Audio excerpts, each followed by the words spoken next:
Bueno, ahí tenemos imágenes de Santiago como siempre. Buen día para todos y todas. 7 de la mañana en punto para comenzar esta edición con 1,9 grados de temperatura a esta hora en la capital. Va a ser otra jornada fría aquí en Santiago porque la máxima apenas va a llegar a 10 grados. Me decían que no hay luz en algún sector de Pudahuel Sur, señor director.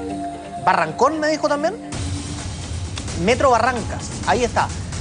Con corte de energía eléctrica para esa gente. Y bueno, vamos a contarle más detalles de eso en esta edición. Don José Miguel Villauta, ¿cómo le va? Buen día.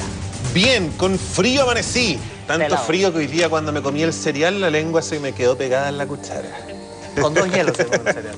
Vamos a leer los titulares de la prensa escrita. Como siempre comenzamos con el Mercurio y este accidente bastante trágico. Mire la fotografía, qué impactante.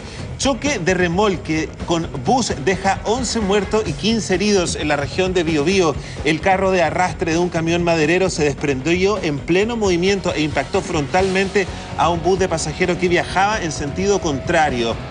Tras intenso lobby del gobierno con Renovación Nacional, Senado aprueba insistencia por salario mínimo de 193.000 pesos. Si bien el Ejecutivo no prometió mejorar la propuesta, el partido oficialista dio sus votos porque hay voluntad de entendimiento. Y mira, la nueva Torre de Londres y el Costanera Center de Santiago frente a frente, ambas comparten una altura en torno a los 300 metros. La Torre de Londres solo tiene 10 metros más que el Costanera Center. Hablando del sueldo mínimo, esta discusión que finalmente ayer se aprobó, la idea de legislar de este sueldo mínimo, llama la atención porque la discusión de los políticos, Patricio, fue bastante vergonzosa porque hablaban de ellos que tienen sueldos superiores a los 7 millones de pesos, y hablaban sobre quién era díscolo, quién iba a ser leal con el gobierno. Ena Bombaer apareció diciendo que algunas personas de Renovación Nacional no eran leales con el gobierno. Finalmente, ¿cuál es la lealtad de la UDI con las personas que reciben el sueldo mínimo? Hay que hablar que este partido se jacta de que muchos de ellos se van a dormir a las poblaciones donde vive generalmente la gente que se ve afectada con este sueldo mínimo que es miserable. ¿Dónde está la lealtad? ¿Y por qué se habla, y con esto termino, sobre que hay que pedirle un esfuerzo al gobierno si el gobierno no es el que paga el sueldo mínimo? Es como si el gobierno tuviera que hacer un esfuerzo para enfrentar las presiones de los grandes empresarios. Esa es la lectura que hago yo. ¿Puedo opinar? En @hora07 la red, ahí puede dejarnos su comentario respecto del sueldo mínimo y esta discusión. Vamos a ver ahora la portada de La Tercera. Gobierno alista cambios para acelerar reforma tributaria en el Congreso. Subsecretario de Hacienda Julio Dittborn dijo que las indicaciones se presentarán una vez que el proyecto se vote en la Comisión de Hacienda. El Ejecutivo sondeó cambios en reuniones con la UDI y Renovación Nacional. Caricatura de Augusto Pinochet para el testamento que abre disputas sobre los bienes. El Consejo de Defensa del Estado anunció que iniciará acciones legales para recuperar fondos. Y ahí está el siempre sorprendente caso de Pistorius, que será el primer atleta paralímpico en estar en unos Juegos sudafricanos. Es sorprendente, pero no deja de crear polémica. Hay gente que está en contra porque dice que estas piernas, ¿cómo las podríamos llamar? No son falsas, se llaman piernas... Son prótesis. Prótesis, finalmente podrían ayudarlo, Claro, hay gente que cree que él tiene menos cansancio, por ejemplo, que él tiene menos problemas para recuperar entre una prueba y otra, pero lo que obviamente salta a la vista de todo el mundo es que es un notable ejemplo de superación. Y la integración, finalmente. Y de haberle ganado a la vida. Veamos qué sucede en Atacama. Vamos a leer los titulares de El Diario de Atacama. Comienza la estimulación de precipitaciones en Atacama. La región presentaba ya un atraso de 2 meses en este plan que busca paliar el déficit hídrico. Se espera que el programa complete al menos 6 bombardeos de nubes en la región. Multas a reincidentes marcan el plan de descongestión en Atacama. Mucha gente se estaciona mal, entonces ya los reincidentes les van a subir las multas para que se estacionen como la gente y no se provoquen los atochamientos. Y Copiapó se prepara para elegir su reina huachaca. Mira, yo pensaba que la de Santiago era la nacional, no, Copiapó también va a tener la suya. ¿Serán realmente huachacas? Esa es la pregunta que hay que hacerse. Oiga, a propósito de esta mirada que hacemos siempre a regiones y de que ahora vamos a ver la portada del Pingüino, que obviamente es de Punta Arenas, estaba mirando la temperatura. Mañana va a haber 6 grados bajo cero en Punta Arenas. Wow. Ahí sí que hace frío. Vamos a ver la portada del Pingüino para el día de hoy. Violento asalto, dice la portada. 2 sujetos encapuchados y premunidos con armas de fuego ingresaron anoche a las oficinas de la empresa EPARC Limitada, concesionaria de servicio de cobro de estacionamientos en Punta Arenas. Ahí golpearon a 5 trabajadores y huyeron con un botín cercano al 1.000.000 de pesos. Padre admitió abusos y violación a hijo. Prefirió no ir a juicio oral y aceptó procedimiento abreviado. Y prenden barricada y rompen ventanales de banco en una población de Punta Arenas llamada la población 11 de septiembre. Fue a eso de 10 para las 11 de la noche en un sector muy populoso de Punta Arenas. El expresidente blanco y negro Hernán Levy vendió el 18% de sus acciones del club, que se dividieron en dos lotes, donde el primero se vendió en el 9,5% de la sociedad anónima, que fue adquirida en $6,2 millones por la corredora Larraín Vial, quien es propiedad de Leonidas Vial, el máximo controlador de Colo-Colo. El segundo paquete de acciones, que equivale al 8,3%, no hubo postores. Un nuevo accidente carretero nos sobrecoge. Ha dejado a 11 muertos en la localidad de Cañete, que es una localidad bastante pobre. Entre los muertos, una lactante de tan solo 20 días. Este ocurrió cuando un camión maderero se desacopló y esto chocó contra un bus rural que iba en sentido contrario. Si bien no se sabe muy bien cuáles fueron las causas de este accidente, se habla de una especie de desnivel que lo habría provocado. Un duro mediodía tuvieron los habitantes de Cañete luego de conocerse la información. Un trágico accidente enluta la provincia de Arauco y hasta el momento arroja una fatal cifra de 11 personas fallecidas. Entre ellas se cuentan 5 mujeres y 4 hombres, un menor de edad y un lactante que habría sido encontrado en los brazos de su madre. Además, el impacto dejó un total de 16 personas heridas, 2 de ellas con riesgo vital. Todos ellos fueron trasladados hasta la capital del Biobío. El accidente se produjo a la altura del puente Lanalhue en la ruta P70, que une las localidades de Cañete y Tirúa, y se originó debido a una colisión entre un camión que transportaba madera de la empresa Angaroa con un bus rural que trasladaba alrededor de 30 personas. Las primeras indagaciones adjudican la catástrofe al mal tiempo y la peligrosidad de la ruta, compuesta en la mayoría de su trayecto por curvas peligrosas. Al constituirse personal, tanto de los servicios de emergencia y de carabineros, nos encontramos con un accidente frontal entre el carro que lleva un camión y este bus de locomoción colectiva que se dirigía hacia la comuna de Tirúa. El alcalde de Cañete, Jorge Radonich, quien se declaró choqueado por la elevada cifra de muertos, señaló que a la hora del accidente llovía torrencialmente y el carro del camión forestal se descolgó, impactando de lleno al microbús que venía en dirección contraria. Un fuerte impacto que inmediatamente sacó de su pista al malogrado bus. Eso, exceso de velocidad y el pavimento resbaladizo con lluvia, podría haber sido. Además, se confirmó la identidad de 2 víctimas fatales. Se trata del conductor del bus rural Roberto Orellana Peñailillo, de 50 años, y de su hijo Hernán Orellana Aguilera, de 24 años, quien se desempeñaba como auxiliar del vehículo. Estos habrían recibido el mayor impacto, por lo que se prevé fallecieron de forma instantánea. En el lugar continúa trabajando personal de emergencia para rescatar los cuerpos de las víctimas atrapadas al interior del móvil. Sin embargo, durante la jornada se han registrado intensas precipitaciones, lo que dificulta aún más las labores de rescate. Bueno, y ahora le vamos a contar de otro accidente, pero que esta vez tiene conmocionada la ciudad de Talca, porque fíjese que ayer, sobre la salida de un colegio, el Colegio Santa Ana, estaba un pequeño niño llamado Vicente y su abuela tratando de cruzar una calle cuando un auto sorpresivamente los embistió. Dejó mal herida a la mujer, la gente obviamente se conmocionó rápidamente porque además perdió el cuerpo del niño, y lo que sucedió es que el auto no solo lo atropelló, le quitó la vida, sino que lo arrastró durante muchísimos metros y lo dejó en un sector bastante alejado del colegio. El tipo se dio a la fuga y obviamente ya se están realizando las indagaciones del caso para hacer justicia, insisto, en un caso que ayer conmocionó a la ciudad de Talca. Vicente Patricio Soto Vázquez tenía 6 años y la mañana de este miércoles iba con su abuela, Gloria Patricia González Faúndez, de 60, rumbo a clases en el Colegio Salesiano de Talca. Sin embargo, el pequeño nunca llegó al establecimiento. Durante su trayecto y cuando transitaban por calle 7 Norte con 11 Oriente frente al recinto educacional, fueron víctimas de un accidente. Una camioneta de la empresa Claro los atropelló a ambos. La mujer quedó en el lugar con lesiones graves y cuando testigos se percataron de lo sucedido y fueron a atender a las víctimas, no pudieron encontrar al niño. Tras el impacto, Vicente quedó bajo el vehículo y fue arrastrado hasta cerca de 1,5 kilómetros hasta el sector norte de Talca, quedando a pocos metros del puente La Calchón en avenida Lircay. Lamentablemente, el menor falleció.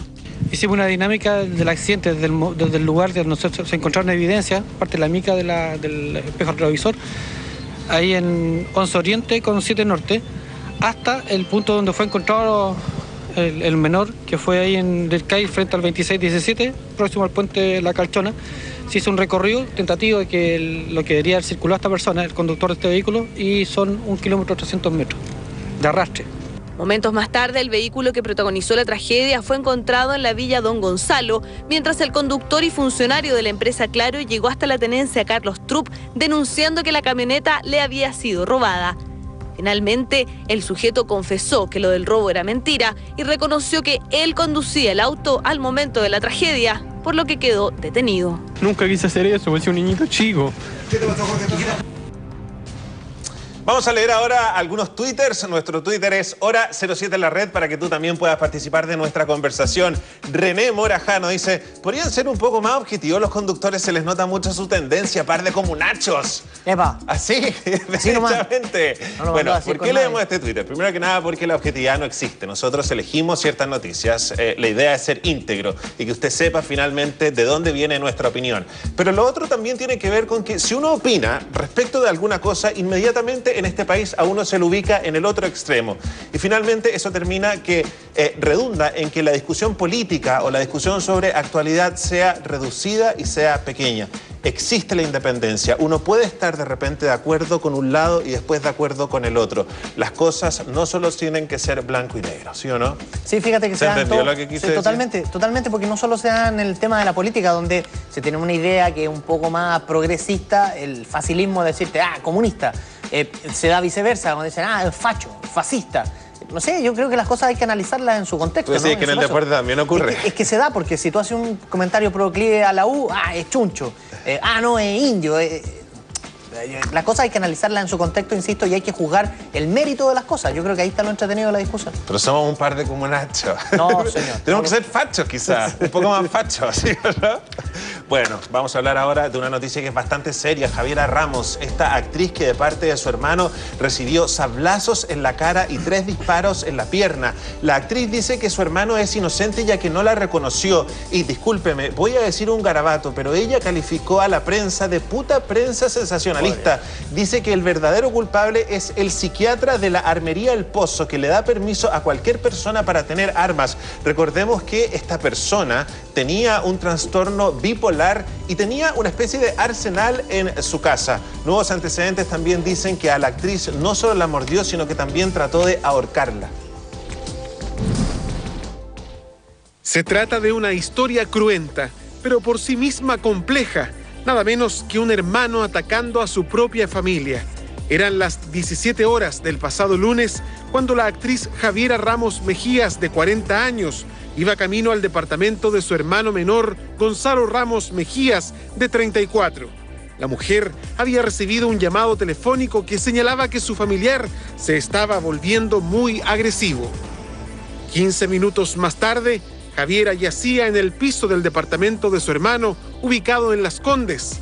2 disparos en su muslo izquierdo, percutados por un rifle Sig Sauer calibre 22 y un corte de 15 centímetros en su rostro, provocado por un machete. Gonzalo la había atacado.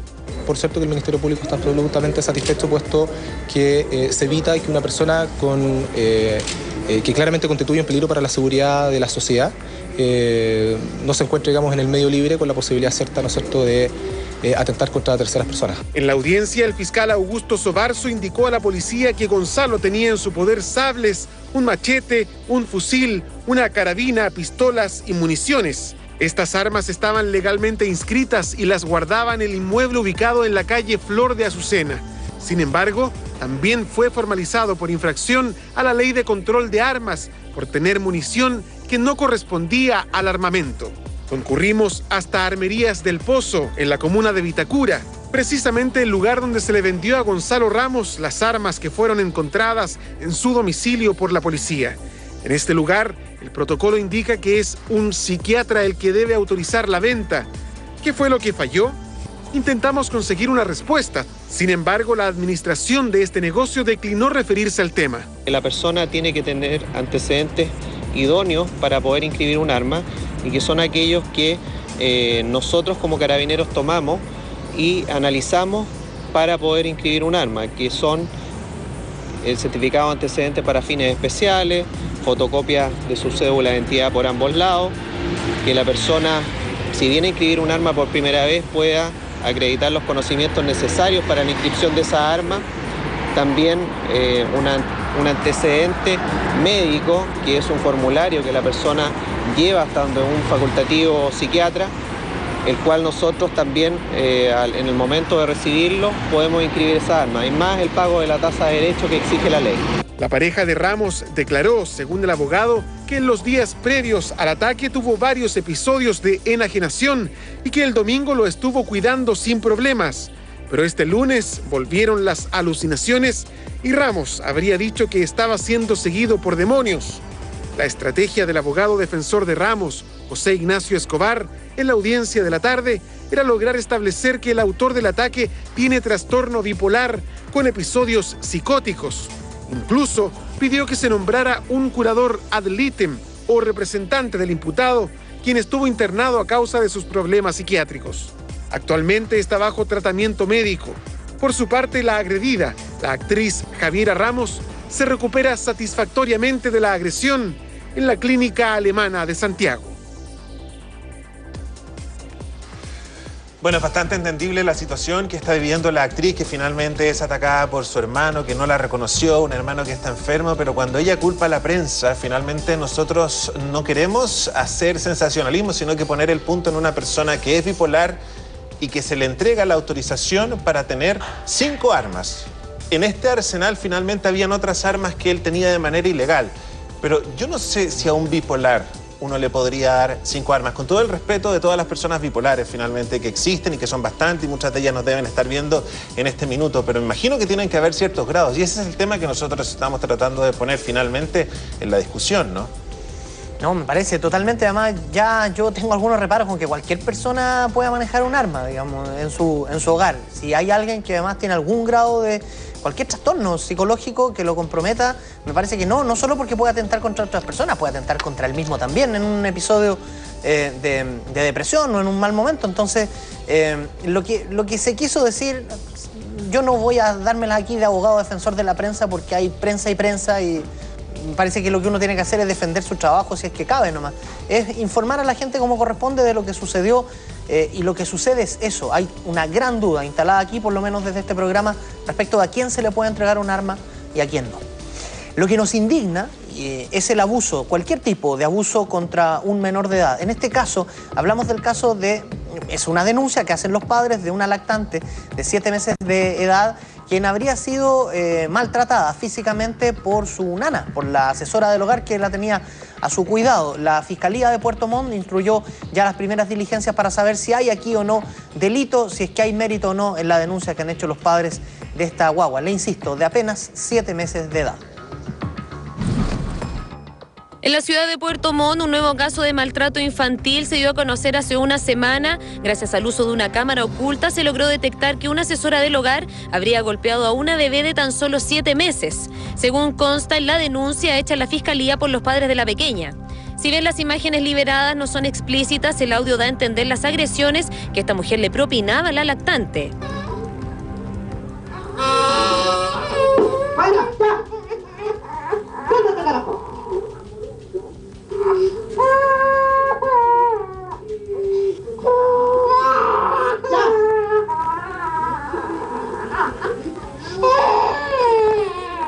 Nos empezamos a dar cuenta aproximadamente hace 1 mes y medio, cuando la niña empezó a tener problemas de sueño. Empezó a dormir mal, despertarse en la noche llorando, un llanto explosivo, un llanto con angustia, muy asustada. Según la denuncia de los padres, su pequeña hija fue víctima de maltrato por la asesora del hogar contratada hace 2 meses para cuidar a la menor de lunes a viernes durante gran parte del día. Tras sospechar de que esta nana agredía a la bebé, dado que la menor se mostraba irritada y presentaba problemas de sueño, los padres optaron por instalar una cámara de video oculta en el living de su casa para registrar los hechos que ocurrían en ausencia de estos. Y bueno, en este momento está ya el fiscal a cargo de la causa y está en todo el proceso de investigación con los datos y los antecedentes que nosotros ya hemos proporcionado a la Fiscalía. en ese proceso está ahora. Luego de la denuncia, el fiscal adjunto de Puerto Montt, Marcelo Maldonado, ordenó que la Brigada de Investigación Criminal de la PDI analizara esta prueba a la espera de que el Servicio Médico Legal constate lesiones físicas. De comprobarse la agresión, se procederá a formalizar a la mujer acusada, quien podría recibir una pena de hasta 540 días de presidio. Bueno, ¿qué es lo que está sucediendo en el colegio Apoquindo, donde una pareja de auxiliares que vivía adentro del recinto está siendo acusada de violar a 2 menores de edad y de abusar de otros? El abogado que los defiende dice que estos niños podrían estar siendo influenciados por sus padres, además que estos auxiliares no habrían tenido el tiempo suficiente para llevarse a los niños a su vivienda y haber abusado de ellos. Otra cosa muy importante, el Ministerio de Educación ha dicho lo siguiente, que el colegio ha faltado a la ley. Hecho que salió a la luz pública el pasado 18 de junio, cuando se conoció que apoderados del colegio Apoquindo de Lo Barnechea denunciaron a Carabineros presuntos abusos sexuales contra menores que estudian en el establecimiento.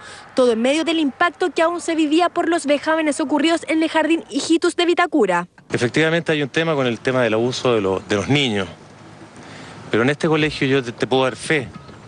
Yo tengo niños desde prekinder acá. Jamás hemos tenido un problema. La misma María Eugenia llega a las 7:30 de la mañana hasta parar la entrada, controla todo. Desde ayer están investigando a estos 3 auxiliares que han sido acusados y no han encontrado ninguna prueba. Las primeras medidas adoptadas por nuestro colegio son disponer la inmediata separación de sus funciones de quienes aparecen como involucrados. 2.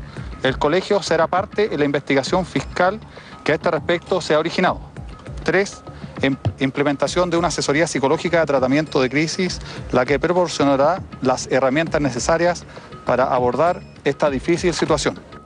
Sospechas que lamentablemente con el correr de los días se volvieron una realidad, lo que quedó reflejado cuando Margarita Villegas Lobos y su marido Esteban Moya Godoy, ambos auxiliares del establecimiento, fueron formalizados por 2 casos de presuntos abusos y 2 violaciones en contra de 4 menores. La veracidad de los relatos planteados al principio por los niños y por sus padres. Se discutió la prisión preventiva y el tribunal ordenó que los 2 principales acusados se queden bajo sujeto a prisión o queden presos en prisión preventiva.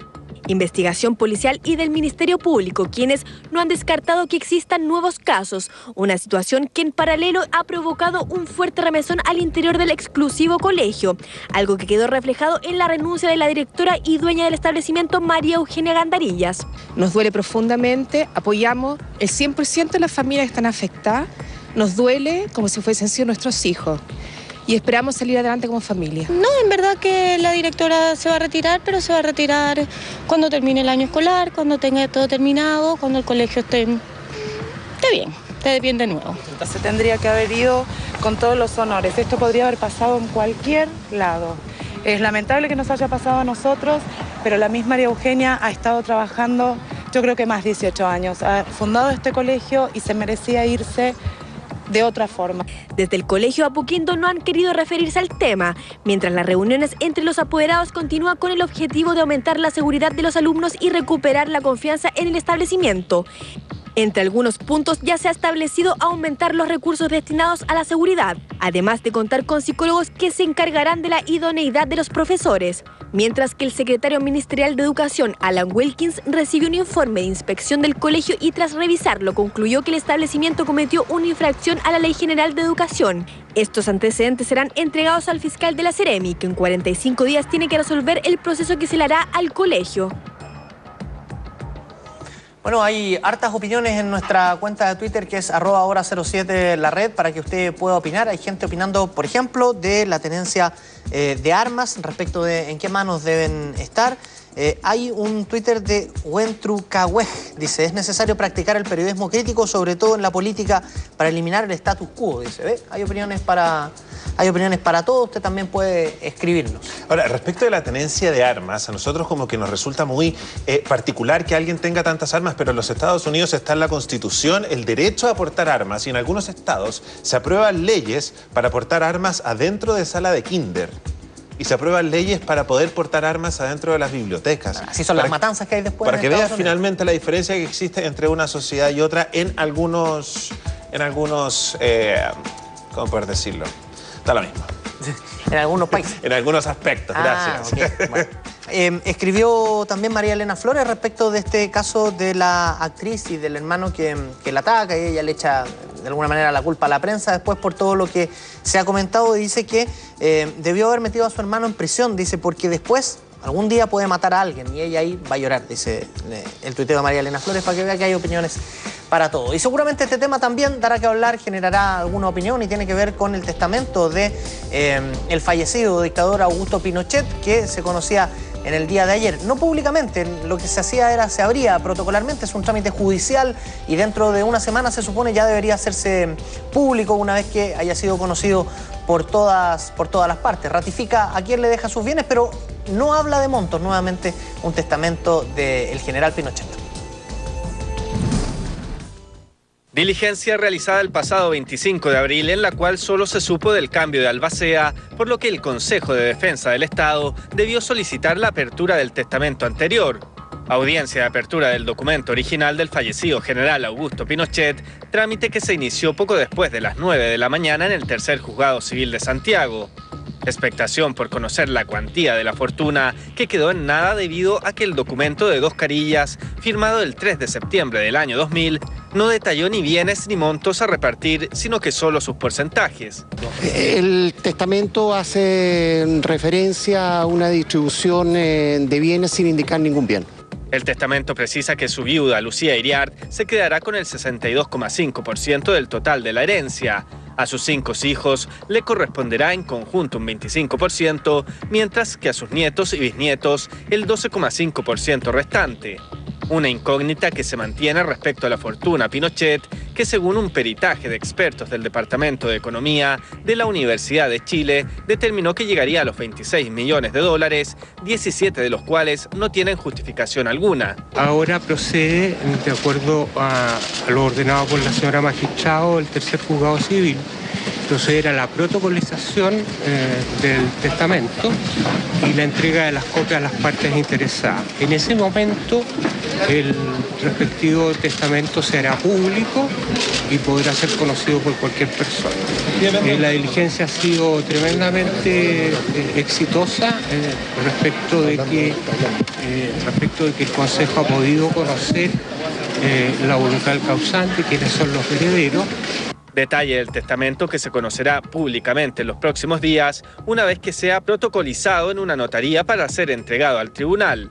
Diligencia judicial que forma parte de la arista del caso Riggs, iniciado en julio del 2004 a raíz de la difusión de un informe del Subcomité del Senado de Estados Unidos que delató la existencia de cuentas secretas del difunto general.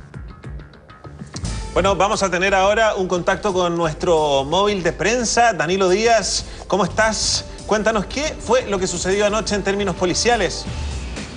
Hola, muy buenos días, José Miguel. Tenemos noticias policiales de última hora que los invito a que revisemos de inmediato. Trasladémonos hasta la comuna de Recoleta, en donde 5 personas impertérritas, con mucha violencia, entraron a un restaurante de comida china. Fíjense ustedes que entraron 3 personas por los tejados y 2 por la puerta principal de este restaurante. Incluso en esa hora aún habían clientes comiendo en este local de comidas. Y bueno, ellos forcejearon con los dueños de este local, con los cajeros en este caso, y un confuso incidente, de la nada sale una bala disparada por uno de estos individuos menores de edad y bueno, daña el tobillo de esta persona y por buena suerte, a las afueras de este restaurante de la sexta comisaría de Recoleta pasaba un policía motorizado, quienes clientes, al salir por esta bala, por este impacto que recibió este dueño del local, alerta a este carabinero y bueno, se puede detener a 2 de los 5 individuos que entraron. Como les decía, un menor es de 14 años y el otro de 16. Impactante noticia de la comuna de Recoleta. Pudimos hablar con los testigos, con los clientes que aún estaban dentro de este restaurante. Los invito a revisar parte de sus declaraciones. Nos sirvieron la comida y llegaron los ladrones a asaltarlo. Querían sacar la plata y querían conseguir la llave de una camioneta que estaba fuera del servicio. Tuvieron entre 10, 15 minutos por ahí. No sé, fue como súper rápido igual y el carabinero llegó como en 5 minutos, se demoró nada.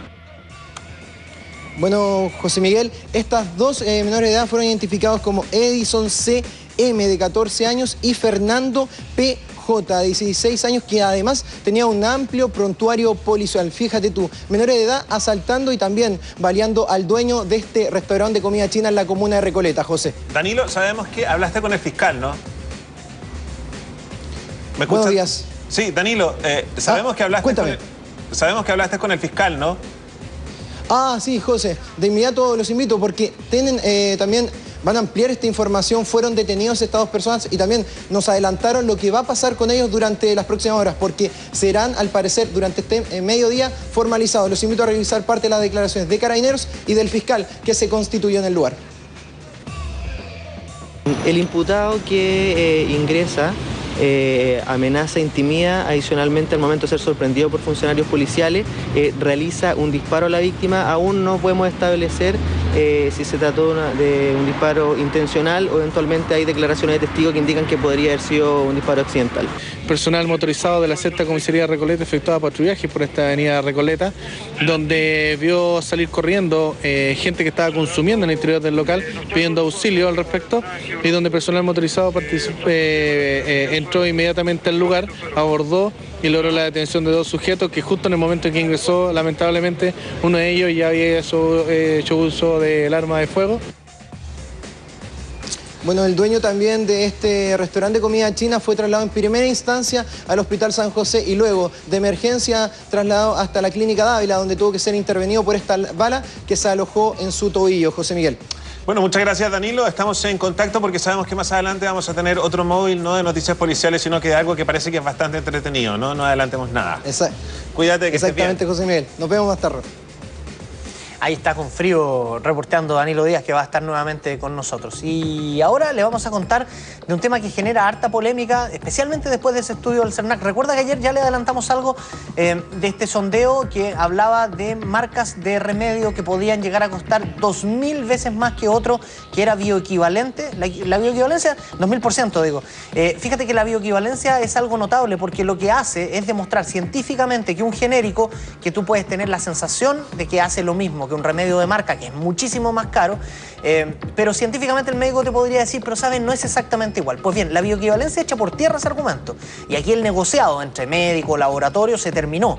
Es más, era súper interesante agregarle a este estudio del CERNAC la opinión del ministro de Salud, Jaime Mañalich, por el cambio a la ley de fármacos que se aprobó ayer en el Senado. Así que veamos la nota, póngale atención y luego lo comentamos.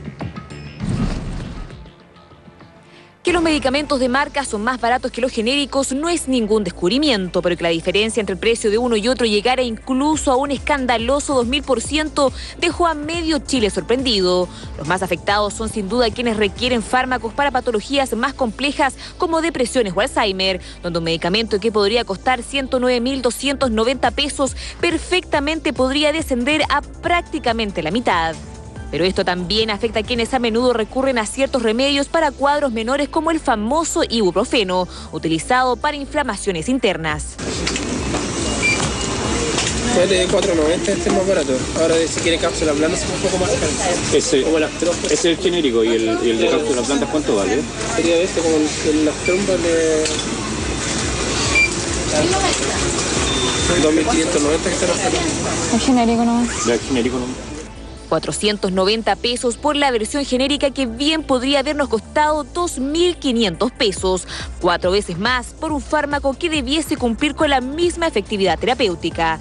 El problema es que los médicos no están legalmente obligados a recetar los llamados genéricos y los farmacéuticos no siempre los ofrecen. ¿Y nunca le han dicho tampoco si hay algún genérico para esto un poco más barato? No.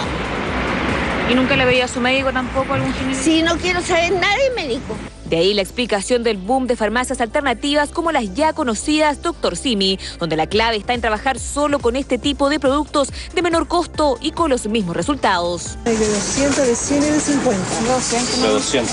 1.080 pesos. ¿Una caja? Ese es el más barato, el genérico. ¿Y es de cápsulas blandas? Cápsulas, sí. ¿Y el de cápsula blanda? Es descubierto. ¿Qué cápsulas blandas no trabajan? Ah, solo eso. Sí. ¿Lo ves tú? Sí. Es aquí cuando nuevamente llegamos a la bioequivalencia, proceso que garantiza la efectividad de los genéricos y que hasta ahora ha sido aplicado a 70 medicamentos, de los cuales solo 14 están disponibles en las diversas farmacias. Hemos descubierto que los medicamentos que no llegan a comprobar su bioequivalencia son medicamentos con menos potencia. En ese sentido, evidentemente hay un riesgo, porque si yo estoy comprando, voy a decir, un medicamento sin bioequivalencia demostrada, un antibiótico, bueno, no voy a lograr el efecto, y por eso tenemos que movernos tan rápido del concepto de medicamento genérico al concepto de medicamento genérico con bioequivalencia demostrada.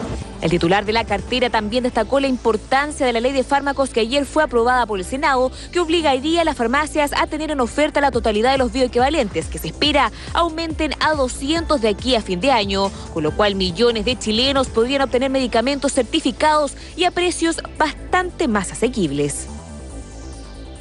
A ver, la pregunta es si un médico tiene o no tiene derecho a tener que decirte finalmente si existe un medicamento bioequivalente. Finalmente los médicos hacen el juramento hipocrático, ¿no? Que es tratar de salvar las vidas. Y en ese juramento hipocrático cabría que un médico te dé el bioequivalente o te lo nombre, por último, si eso va a mejorar tu salud, ¿sí o no? Parte de la innovación legal se supone que es esa, que el médico está obligado ahora a recetarte en rigor el genérico y tú buscar el bioequivalente y no necesariamente un remedio que es mucho más caro. Yo creo que es bien interesante que se avance hacia allá, porque si no, por último, me parecería que la ley debería contemplar que la farmacia debería publicar la lista, debería estar en todas las farmacias la lista de los 61 medicamentos, entiendo son 61 hoy, que son bioequivalentes, a fin de año van a ser 200 y la idea es que esto siga avanzando, pero que esté al acceso de la gente, porque si no, las personas hoy en la calle tú le preguntáis, ¿usted sabe qué remedio es bioequivalente? No tiene idea. Entonces sería bueno que la gente esté informada para que pueda tomar sus decisiones. Bueno, la gente que se informa con Hora 7 está opinando en nuestro Twitter, Hora 07, la red. Estábamos hablando de la tenencia de armas de esta actriz que fue atacada por su hermano, quien tiene un arsenal bipolar. Paulina dice, la discusión de la tenencia de armas legales es la nada, la mayoría la adquieren y las mantienen delincuentes en forma ilegal. La pregunta es, claro, ¿de dónde salen esas armas? Hans dice, ahora, si hay un psicólogo, bueno, es un psiquiatra finalmente, asociado a la armería para facilitar el examen que debe presentarse en la autoridad, se debe investigar. Y Ariel Constancio habla sobre la visita del ministro Longueira ayer al Costanera Center. Dice, el ministro fue al Costanera Center. Si es una obra independiente, ¿será que el gobierno también invirtió en ella? ¿Te imaginas el molde del gobierno cómo sería?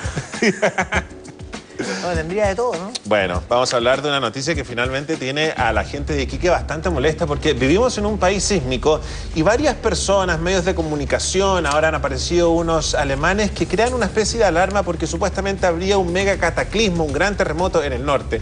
Y esto ha perjudicado a la gente de Iquique porque han bajado las inversiones y también ha bajado el turismo. Es por eso que la gente de Iquique, las autoridades van a tratar de reunirse con los medios de comunicación para que se pare esta alarma.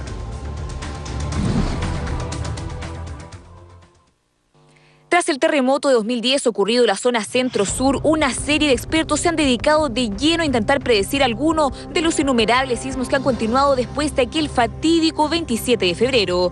Muchos han acertado a varios, otros no tanto. El único punto de convergencia es el lugar, el norte de nuestro país.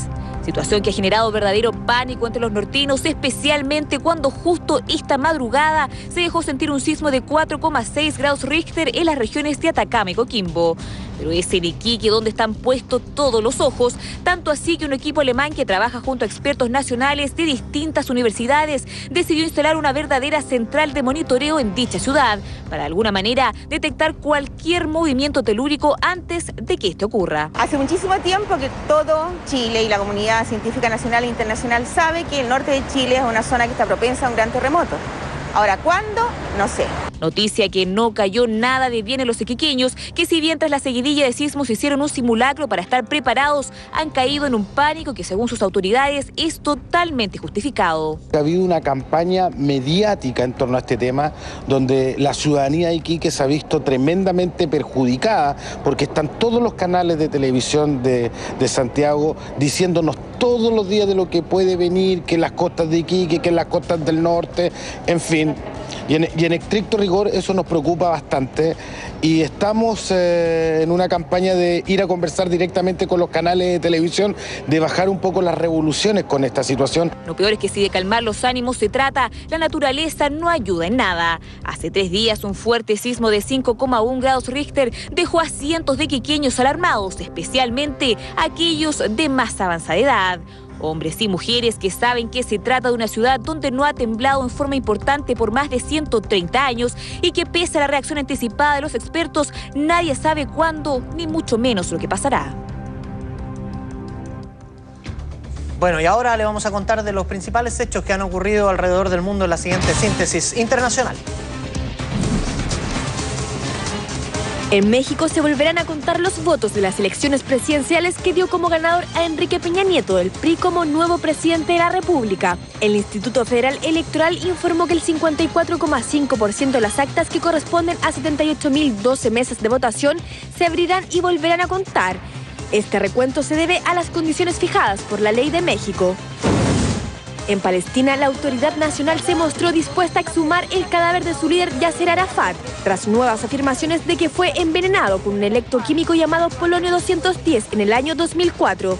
Esta información salió a la luz pública tras un documento del ex líder, donde su viuda Suha encontró sorprendentes niveles de polonio 210, a pesar que los síntomas radioactivos no fueron encontrados en la autopsia de Arafat.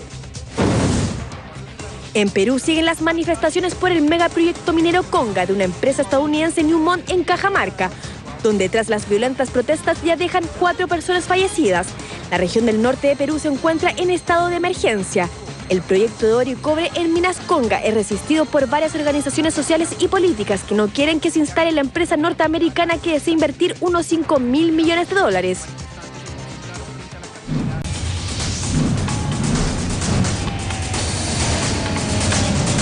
Ahí está, imágenes de las calles de Santiago, Alameda y Vicuña Maquena, la tradicional Plaza Italia, hartos autos desplazándose a esta hora en una mañana muy fría, 1,9 grados de temperatura tenemos en la ciudad, 10 va a ser la máxima de esta jornada de día jueves. Y a propósito de las bajas temperaturas, le vamos a contar de un llamado que hizo la ministra del Trabajo, Evelyn Matei, que tiene que ver con las ropas especiales para enfrentar la lluvia, el frío que tienen que tener, y esto está estipulado en la ley, los trabajadores que muchas veces se desempeñan, se desenvuelven al aire libre y tienen que lidiar contra estas bajas temperaturas del invierno. Ofrecer ropa de abrigo y que proteja a los trabajadores de la lluvia cuando las labores se realicen al aire libre es una obligación para todos los empleadores. Hecho que dejó en claro la mañana de este miércoles la ministra Evelyn Matei, quien explicó que dicha disposición está contemplada en la normativa legal vigente. La secretaria de Estado advirtió que se realizarán las fiscalizaciones correspondientes y quienes no cumplan la ley se arriesgan a importantes multas. Quiero señalar que esto es algo que se fiscaliza y las multas son bastante altas. Esto es lo mismo que, por ejemplo, trabajar sin zapatos de seguridad. O sea, es igualmente grave porque se trata de cuidar la salud del trabajador. La titular del trabajo deja en claro que el empleador debe proveer libre de costo un pantalón, una parca, un gorro y zapatos que protejan del frío y la lluvia. En este último caso, la ropa debe ser de un material impermeable que proteja durante toda la jornada, es decir, que no se pase en todo el día, ya que si eso no se cumple, el trabajador tiene derecho a denunciar en la inspección respectiva. Además, la ropa debe ser altamente visible, con winchas fluorescentes para asegurarse que sean visibles de día, noche o con niebla. Todo para cuidar la integridad del trabajador, tanto en lo que respecta a accidentes como en su salud. Los invito a que sigamos revisando los titulares de la prensa escrita. Veamos qué es lo que trae el Publimetro en su portada. Una noticia muy importante para la gente que se transporta.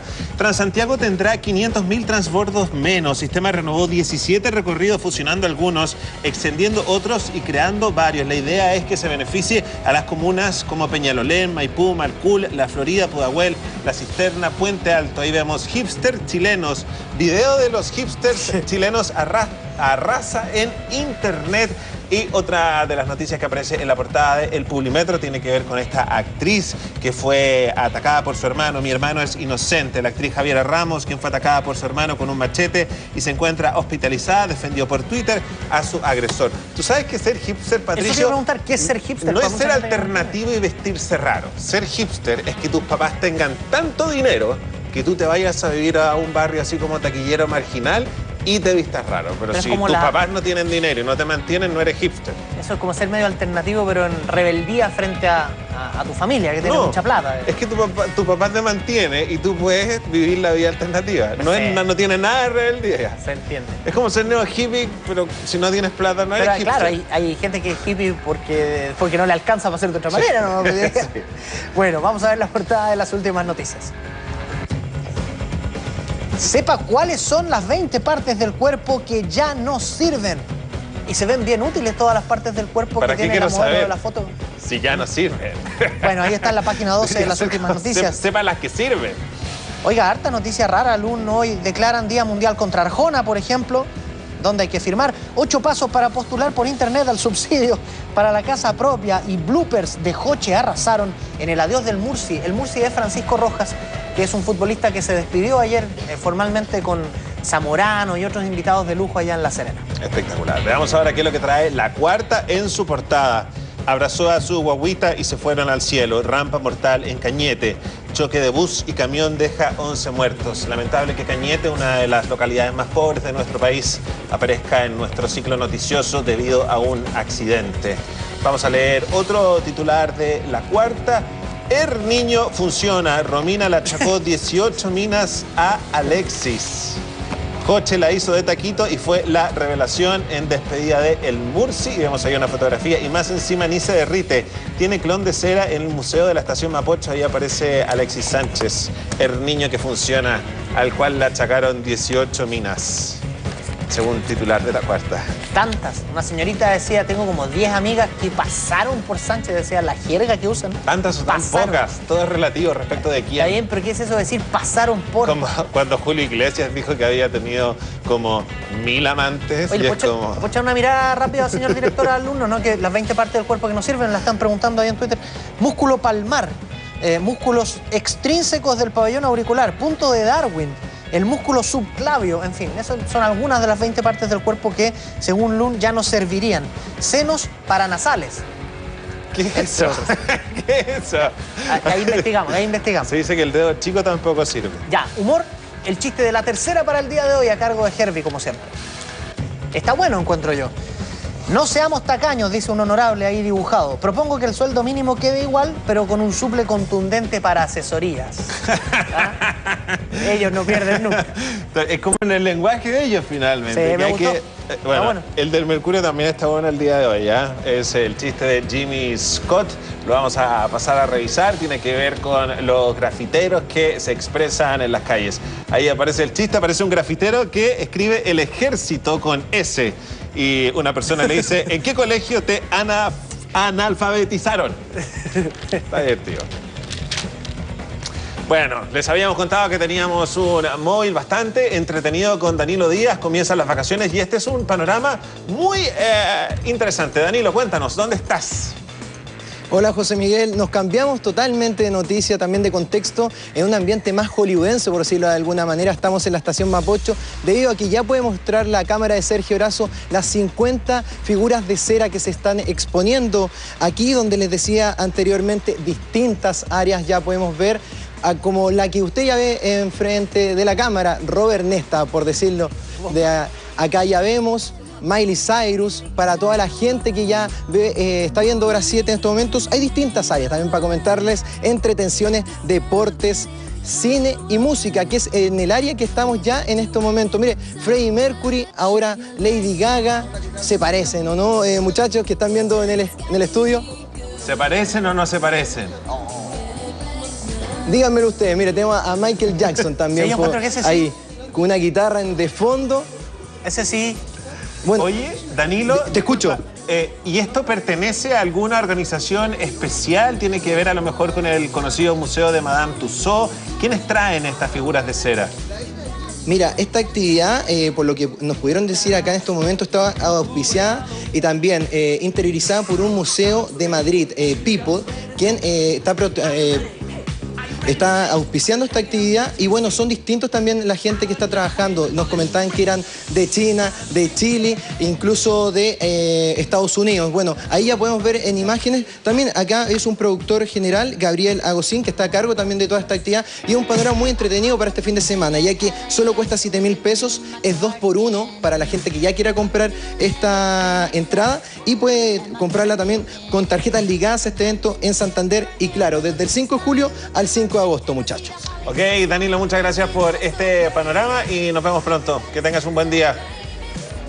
Buenos días. Bueno, y ahora le vamos a contar una noticia que tiene bien revolucionada las redes sociales y especialmente a la gente que de alguna manera admira, sigue, conoce al músico argentino Andrés Calamaro, que habría confesado nada más ni nada menos que un homicidio de hace ya un buen tiempo a través de su cuenta de Twitter. Alguna vez tuvo un divorcio Andrés Calamaro con la red social, eliminó varias cuentas, abría una, la cerraba, finalmente volvió como @Barksdale666. Desde allí, Calamaro tiene una personalidad bien dura, por ejemplo, con quienes lo critican, con quienes lo trolean. Ha emitido muchas respuestas irritadas, pero lo que es sorprendente es cuando él entra en una confesión, esto es ayer, a través de su cuenta de Twitter, y empieza a decir: no es un grato recuerdo, pero hace ya bastantes años, en un altercado callejero, pues le quité la vida a un yonki en Madrid. Usted sabe que son 140 caracteres nomás, entonces después, en tuiteos posteriores, él empezó a ahondar en el crimen. Malasaña y Chueca estaban tupidos de yonkis, con jeringas colgando clavadas. Te encaraban si podían o intentaban robarte en un cajero. Está hablando de adictos. Aunque filosóficamente es interesante y no es nada del otro mundo, dice, le quité la vida a alguien y tampoco estoy demasiado orgulloso de eso. Aquella vez fue puro instinto. Yo quería defender a los que estaban conmigo, dice otro de los tuiteos supuestamente de Andrés Calamaro.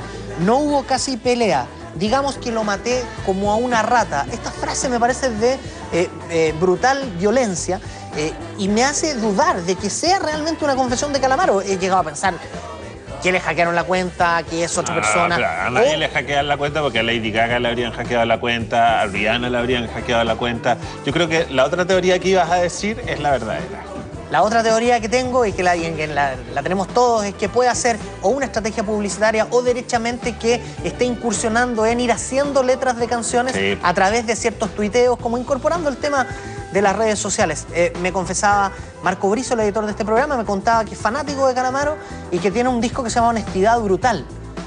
En una de esas está aplicando su honestidad brutal. Que tiene que ver a lo mejor con probar canciones. Muchos comediantes prueban sus chistes. No sé si probar de repente es expresar a lo mejor, porque tiene bastante poesía. Vamos a hablar ahora de Katie Holmes. Ya les habíamos contado que se va a separar de Tom Cruise. Tom Cruise es una de las personalidades más conocidas de una polémica religión que se llama la Iglesia de la Cienciología.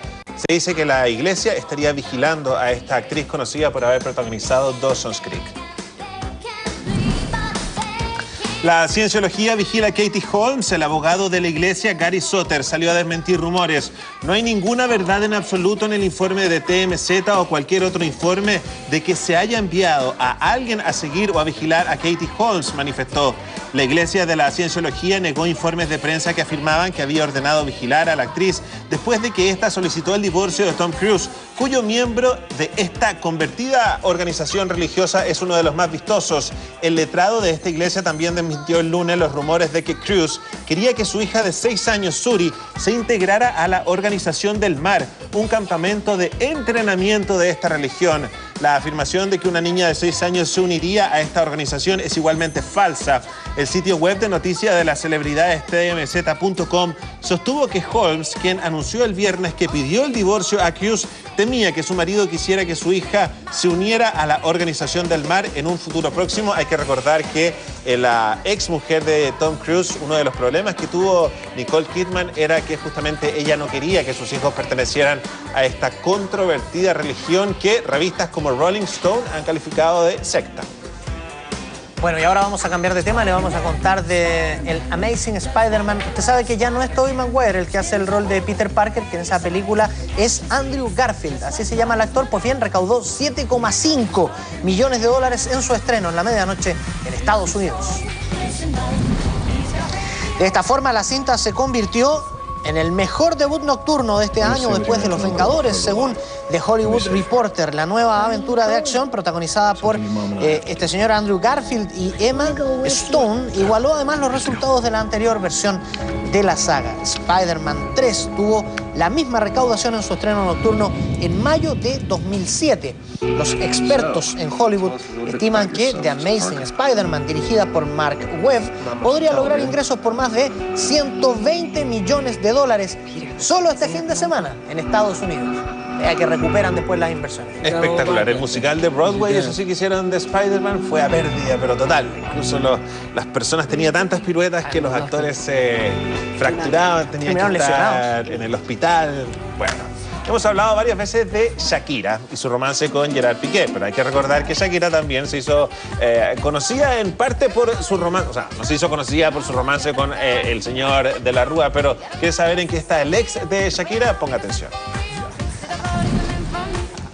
Shakira y De la Rúa fueron pareja por 10 años. La relación terminó a fines del 2010 en buenos términos y pocas semanas después la intérprete de Rabiosa inició el romance con su actual novio, el futbolista Gerard Piqué.